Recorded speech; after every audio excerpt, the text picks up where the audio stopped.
নিয়ে আসলাম। সকালে খালি পেটে অনেকেই চিয়া সিড খেয়ে থাকেন, সেইটা নিয়ে আমি আমার একটা ছোট গ্লাসে 2 চা চামচ পরিমাণ চিয়া সিড ভিজিয়ে রাখছি। এখানে আমি 1 ঘন্টা পরিমাণ এই চিয়া সিডটি ভিজিয়ে রাখবো। 1 ঘন্টা পরে এটা ভেজানো হয়ে গেলে এটা খাওয়া যাবে। আর ঠিকঠাক মতো যদি না ভেজে তাহলে এটা খাওয়ার উপকারী থেকে অপকারিতাও আছে। এখন আমি একটা বড় গ্লাসে 1 ঘন্টা পর এটা ঢেলে নিলাম। 1 পিস লেবু নিয়েছি আর কিছুটা পিঙ্ক সল্ট আছে সেটা ব্যবহার করব। এটা দিয়ে ভালো করে নাড়াচাড়া করে নিচ্ছি।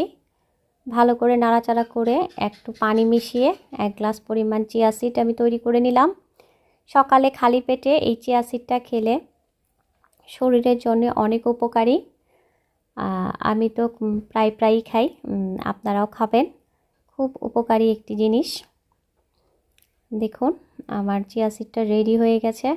একটু লবণ কম হয়েছিল, পিঙ্ক সল্ট, শুধু পিঙ্ক সল্টটাই ব্যবহার করেছি, সাধারণ কোনো লবণ এখানে ব্যবহার করিনি। অলরেডি এটি আমি পরিবেশন করে নিচ্ছি। খালি পেটে খেলে অনেক উপকার। সকাল সকাল এটা খেয়ে নেবেন। ধন্যবাদ সবাইকে।